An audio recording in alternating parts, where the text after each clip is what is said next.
en Biología Clínica del Cáncer en la Universidad de Salamanca. Actualmente está encargada del diagnóstico por FISH de neoplasias hemato-oncológicas en el Departamento de Citometría de Flujo de la Universidad de Salamanca, en España. Nos presentará a continuación el uso de la técnica de hibridación in situ, también llamada FISH, en el diagnóstico de los síndromes mieloproliferativos correctos.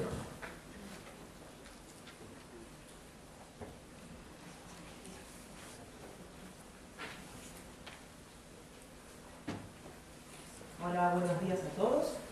Y bueno, en la línea de las charlas del día de hoy vamos a seguir viendo un poco de cómo vamos a aplicar la hibridación in situ, esta vez para el diagnóstico y el seguimiento de los pacientes con neoplasias mieloides. En la última clasificación de la OMS se reconocen 7 grandes grupos de neoplasias mieloides, dentro de los cuales se utilizan rasgos citomorfológicos, inmunofenotípicos y genéticos. Pero son estos últimos los que van cobrando más relevancia, como se va viendo incluso en las denominaciones de algunos de los grandes grupos. Y esto lo vemos como un ejemplo en el caso de las leucemias mieloides agudas. Si lo vemos a nivel histórico, cómo han sido clasificados este tipo de enfermedades, encontramos, otra vez, que la primera clasificación que se realizó para este tipo de enfermedades es la clasificación FAB, que utilizaba únicamente criterios de la diferenciación de los blastos y de los linajes, y que solamente en algunos casos muy particulares hacía asociación con las características citogenéticas que aparecían en estas enfermedades. Estas características citogenéticas solo fueron puestas de forma formal en el año 2001, cuando la OMS las incorporó a la clasificación, y en las cuales incluso se le daba un valor pronóstico a cada una de ellas. Luego, en el año 2008, la cosa cambió y ya las LMAs son clasificadas según las características citogenéticas y moleculares en vez de los rasgos morfológicos e inmunofenotípicos, aunque sí, por supuesto, se siguen utilizando para clasificarlos, pero el que le da el nombre son las alteraciones genéticas. Ya en el año 2016, y por supuesto con el avance de todas las tecnologías que tenemos a disposición, se van incorporando nuevas alteraciones, principalmente del tipo molecular, gracias, por supuesto, a la incorporación de grandes estudios donde se ponen muchas muestras de muchos pacientes con técnicas de alta resolución. Entonces, dentro de ellas, las que vamos a hablar el día de hoy son las que nosotros podemos aplicar las técnicas de FISH para diagnosticar o para seguir, y dentro de las cuales van a ser este grupo, que para todas vamos a poder utilizar la FISH para diagnosticarlas, excepto para los casos que presentan translocación 1-22. Esto es, por un lado, por la frecuencia de aparición de estos casos, que por supuesto necesitamos tener amplio número de casos para poder definir las alteraciones a nivel molecular y poder diseñar sondas que sean comerciales, que eso es muy importante, para poder identificar. Entonces, dentro del grupo de las LMAs que presentan alteraciones citogenéticas recurrentes, encontramos algunas de buen pronóstico y otras de mal pronóstico. Dentro de las de buen pronóstico, las LMAs con translocación 8-21 van a ser detectadas con el uso de sondas del tipo de Dual Color Dual Fusion, están diseñadas específicamente para ellas. Estas LMAs suelen aparecer en adultos jóvenes y tienen un pronóstico favorable, ya que responden muy bien a la quimioterapia. Dentro del grupo de las de buen pronóstico, también encontramos las LMAs con translocación 15-17. Este grupo de pacientes, que comúnmente se conocen como leucemias promielocíticas agudas con esta translocación, en realidad es una patología, una coagulopatía devastadora, que tiene una supervivencia de solamente un mes sin tratamiento, pero que solo la detección de esta translocación específica dicta tratamiento con ácido transretinoico y que le da un pronóstico favorable, porque prácticamente remiten casi todos los casos. Morfológicamente, las leucemias promielocíticas tienen características muy específicas, e incluso se podría decir que podrían ser diagnosticadas únicamente con datos morfológicos, pero no todos los casos van a tener la translocación 15-17. Existen algunos casos que presentan otras variantes que son conocidas como variantes raras y que presentan translocaciones y reordenamientos en 17q21. Todos ellos van a ser detectados con el uso de sondas de tipo break-apart para esta región y cuya identificación es importante porque no todos los casos responden de la misma forma al tratamiento con atrio. Incluso hay algunos casos que no tienen evidencia de translocación 17q a nivel citogenético, ni siquiera por FISH, por lo que sería conveniente la detección con otro tipo de técnicas en los casos que fueran normales, para 15-17 y para reordenamientos con RAR. En el grupo de las de buen pronóstico también encontramos las LMAs que presentan inversión del 16 o translocación 16-16. Ambos tipos de reordenamientos, que los tienen aquí esquematizados, lo que producen es que se juxtapone la región 16p13 con la región 16q22, tanto porque este segmento gire o porque haya un intercambio de material genético entre ambos cromosomas homólogos. Estas dos translocaciones van a dar una serie de transcriptos que son heterogéneos, pero que todos van a ser detectados a nivel del ADN con la utilización de una sonda de tipo de break-apart, que la vemos aquí. E incluso se van a poder detectar algún tipo de patrón atípico que suele ocurrir en individuos mayores y que está asociado a un peor pronóstico con LMAs secundarias a SMDs. Este tipo de patrón atípico está caracterizado por la presencia de inversión del 16 junto con la deleción de este segmento del gen que se evidencia con la utilización de esta sonda porque se pierde la hibridación del segmento en verde. Por otro lado, las LMAs de peor pronóstico, dentro de ellas están las LMAs con translocación 9-11 y también con reordenamientos a nivel del gen MLL. Todos estos reordenamientos van a ser detectados con un único estudio, que es el estudio con sondas de tipo break-apart para MLL. Dentro de las LMAs que presentan este tipo de reordenamiento, las de 9-11 son las más frecuentes y son las de mejor pronóstico. Otras LMAs que aparecen pero en menor frecuencia son las LMAs con translocación 6-9 y las que presentan inversión del 3 y translocación 3-3. Estas últimas, que además son resistentes al tratamiento, algunas veces son crípticas para la FISH, entonces también se recomienda utilizar otros métodos cuando aparecen células normales.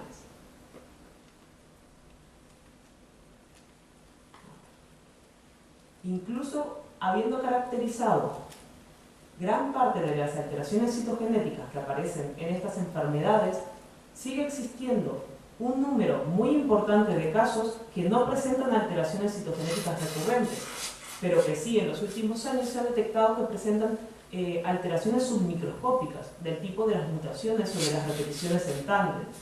Y con el avance de los estudios se ha podido incluso darle un pronóstico a la aparición de este tipo de alteraciones. Entonces, si tomamos en cuenta todas estas alteraciones, tanto las citogenéticas como las moleculares, podemos clasificar a los pacientes con LMAs en grupos pronósticos, encontrando que dentro del grupo pronóstico favorable aparecen aquellos con las alteraciones que ya mencionamos y que podemos incluir los casos con translocación 15-17 porque responden muy bien al tratamiento, mientras que aquellos que presentan un pronóstico más adverso presentan las alteraciones que ya hemos discutido y algunas otras alteraciones que también son compartidas con otras enfermedades. Estas enfermedades son, por ejemplo, los SMDs, los síndromes mielodisplásicos. Los síndromes mielodisplásicos es un grupo súper heterogéneo de enfermedades que da como reflejo la aparición de hipercelularidad medular y citopenias periféricas de grado variable. Esta heterogeneidad que presenta este grupo de enfermedades es reflejo de la aparición de patrones citogenéticos súper heterogéneos también, que están dados por la aparición de múltiples alteraciones citogenéticas.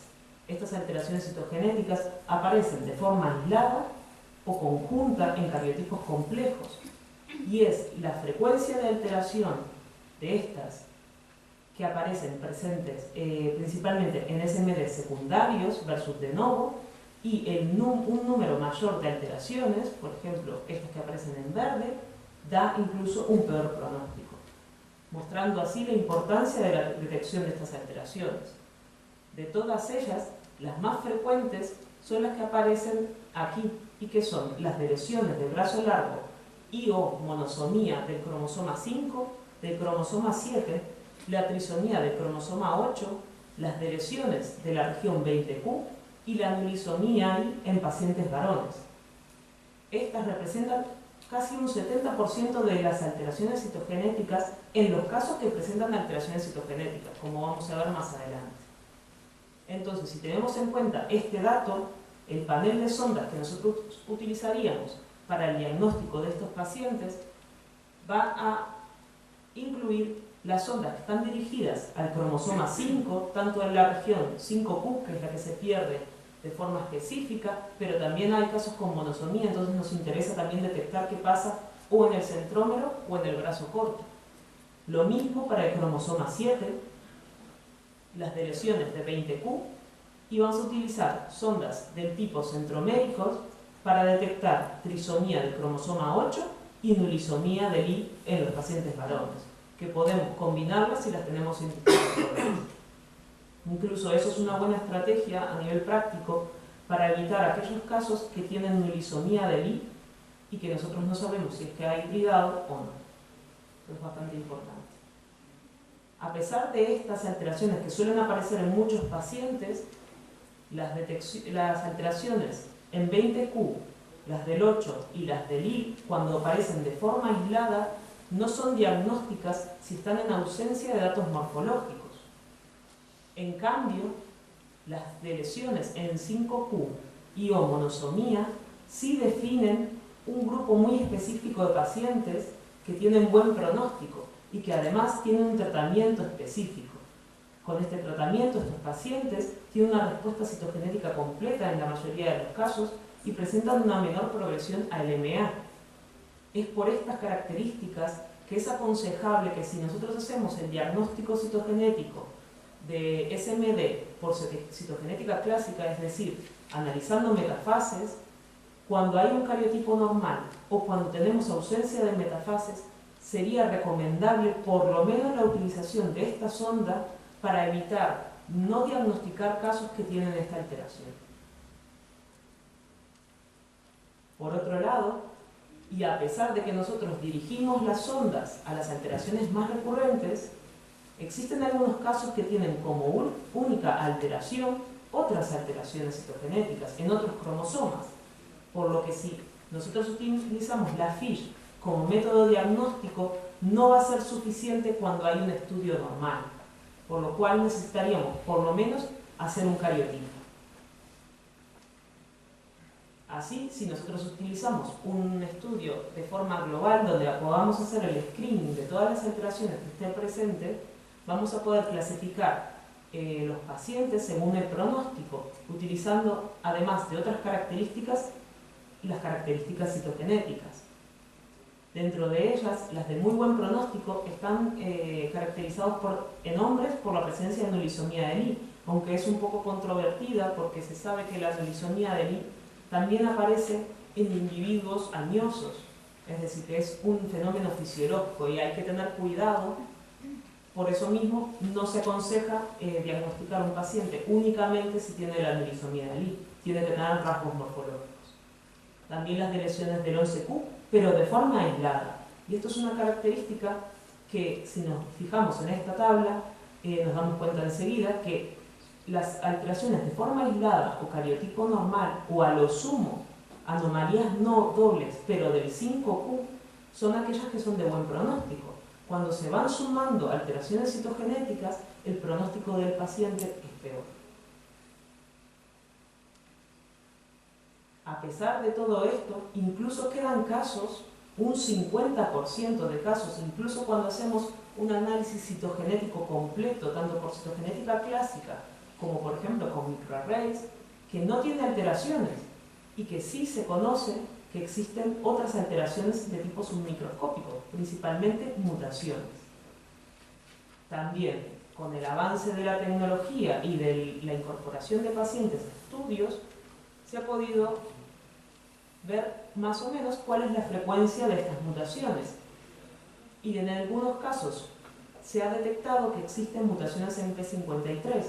Este hecho es importante porque le da un peor pronóstico a los pacientes y que en los casos que presentan 5Q o cariotipo complejo, además es importante su determinación porque la respuesta a la lenalidomida es recomendado ya que es muy baja.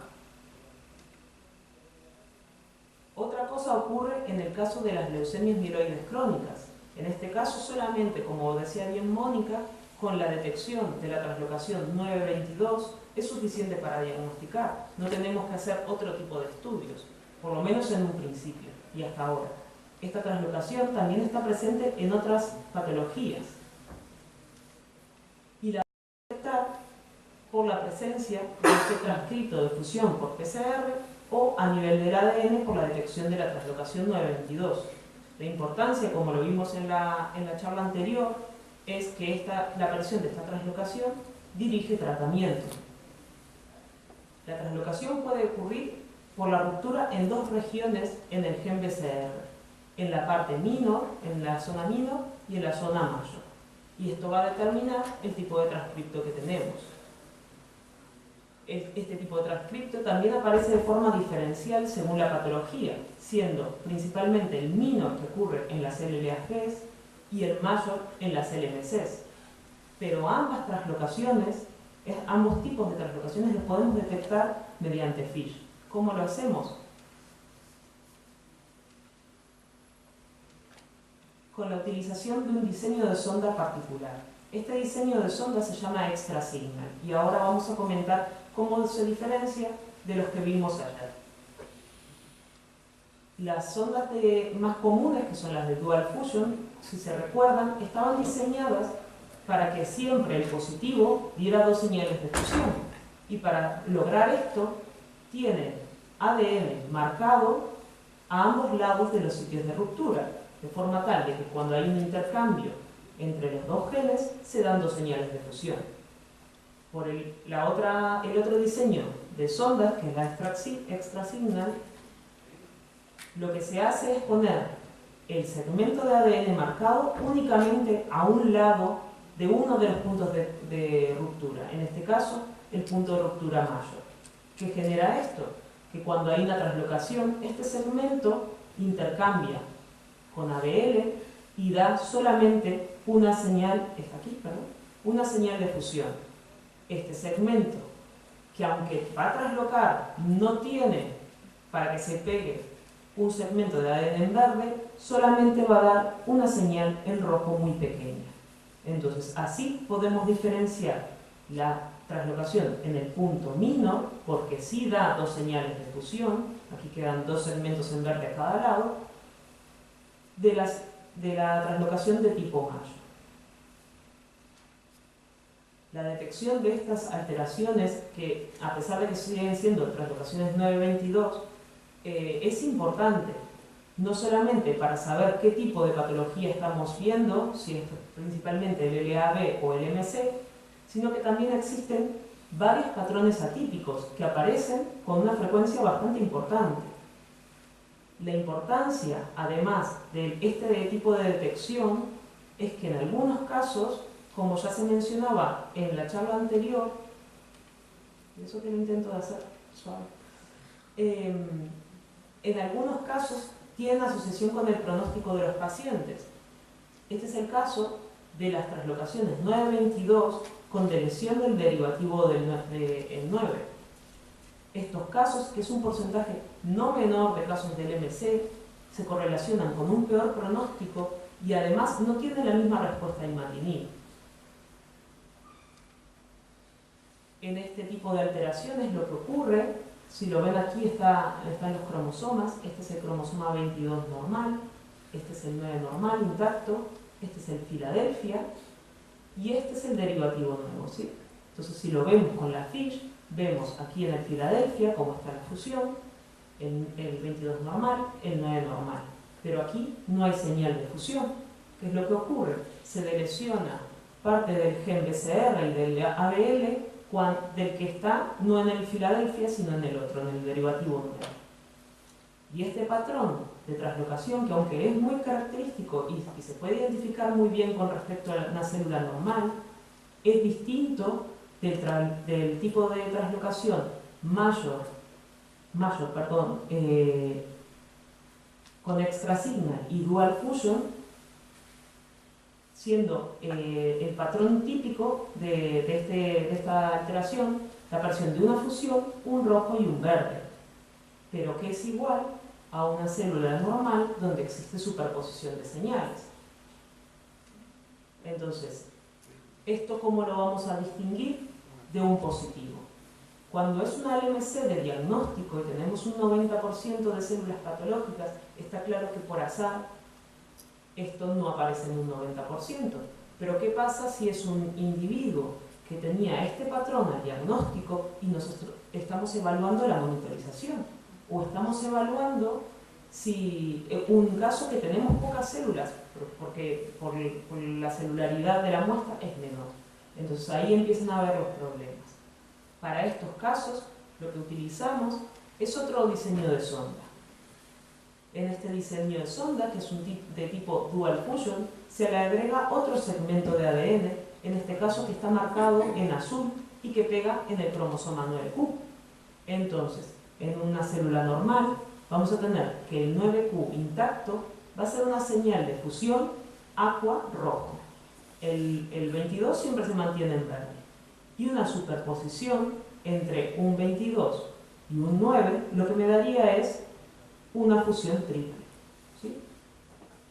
En el caso de que hubiera una translocación 9-22 y que se pierde este segmento, no voy a tener el segmento en aqua y la fusión va a ser una fusión de la que estamos acostumbrados siempre, entre rojo y verde.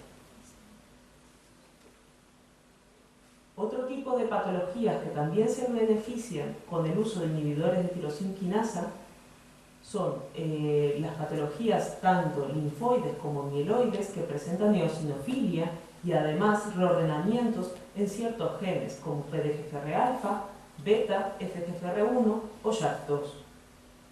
En estos casos, la detección de estas alteraciones es importante porque en el caso de PDGFR-alfa y beta responden a imatinib.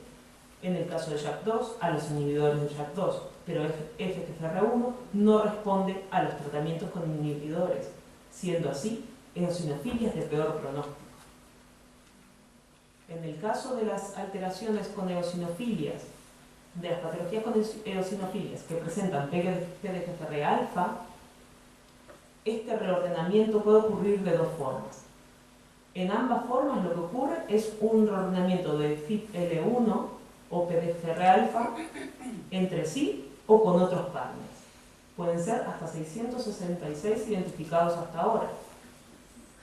En uno de los casos lo que ocurre es que se delesiona este segmento intersticial, entonces se juntan estas dos partes del ADN. En otros casos, esta zona trasloca a otro cromosoma. Y todo esto lo vamos a ver únicamente con el uso de una sonda. Esta sonda que se llama Tricolor Rearrangement. En estos patrones que vemos aquí tenemos un ejemplo de cómo se vería una desdelesión, donde ven que hay, si se pierde esto aquí, lo que queda es una fusión verde-aqua. El cromosoma normal sería una fusión triple, que lo vemos, aquí son los de lesión y aquí es la señal de triple, y aquí son eosinófilos, el linfocito T normal, perdón. La detección de estos reordenamientos por FISH son imperiosas. ¿Por qué? Porque estas deleciones son crípticas por citogenética clásica, pero además es necesario purificar este compartimento porque la sensibilidad no va a ser suficiente si analizamos una muestra total cuando los eosinófilos no están representados en un porcentaje importante. En el caso de los reordenamientos con PDGFR-beta FGFR1 o JAK2, la estrategia es la misma, principalmente porque tienen muchos partners. Entonces siempre vamos a utilizar sondas del tipo BRCA en cada uno de ellos. Y bueno, y ahora básicamente voy a terminar, no sé si fui demasiado rápido, pero es una patología que, aunque es que es bastante infrecuente, es interesante porque es un buen ejemplo de todo lo que estuvimos mirando entre ayer y hoy, y es la utilización de la caracterización tanto citogenética como molecular, pero esto acoplado a la separación de poblaciones celulares, y todo para el diagnóstico de un grupo de enfermedades. Entonces, esta enfermedad que son mastocitosis asociadas a otra hemopatía, lo que ocurre en estos pacientes es que aparece el clon de la mastocitosis y el clon de cualquier otra hemopatía, linfoide o mieloide, pero principalmente suele ocurrir con mieloides. El pronóstico de estos pacientes es tan variable como sean los compartimentos que aparecen en el paciente. Es decir, las mastocitosis pueden ir desde casos indolentes hasta leucemias de mastocitos. Entonces, por un lado, el pronóstico de estos pacientes va a depender de qué tipo de mastocitosis presente, pero a la vez también va a depender de cuál es la otra hemopatía que presente. No va a ser lo mismo que sea una mastocitosis indolente con una LLC que una mastocitosis agresiva con una LMA. El pronóstico de los segundos va a ser peor. ¿Y qué tiene que ver todo lo que estuve diciendo con esto? Pues que en el laboratorio estuvimos analizando este grupo de pacientes y encontramos que existen principalmente 3 patrones en este grupo. Aquellos pacientes que ambos compartimentos en la médula ósea presentaban las alteraciones moleculares de forma independiente. Las mastocitosis están caracterizadas por la aparición de esta mutación principalmente en el gen KIT. Entonces, en este grupo de pacientes presentaban en el compartimento de mastocitos la mutación de KIT, por ejemplo, y en el compartimento de la otra hemopatía, pongamos como ejemplo una LMA con una 821, pues la 821. En este segundo grupo de pacientes, ambos compartimentos celulares compartían únicamente la mutación de KIT. Y en este otro tercer grupo de pacientes, los compartimentos tenían las mismas alteraciones genéticas asociadas a la hemopatía, en nuestro ejemplo la 821, con o sin presentar la mutación de KIT. ¿Y qué implicancia tiene la identificación de estos 3 patrones? Que los pacientes, tanto en cuanto a la supervivencia global como a la supervivencia libre de progresión, cambian y lo ven que es un cambio dramático. Entonces, no solamente es decir si este paciente tiene una mastocitosis asociada a otra hemopatía, sino de saber cómo están las alteraciones tanto citogenéticas como moleculares en ambos compartimentos y ver si comparten o no estas alteraciones, lo que va a hacer que el médico vaya a poder guiar mejor a los pacientes. Y bueno, y con esto yo me despido y les agradezco a todos la atención.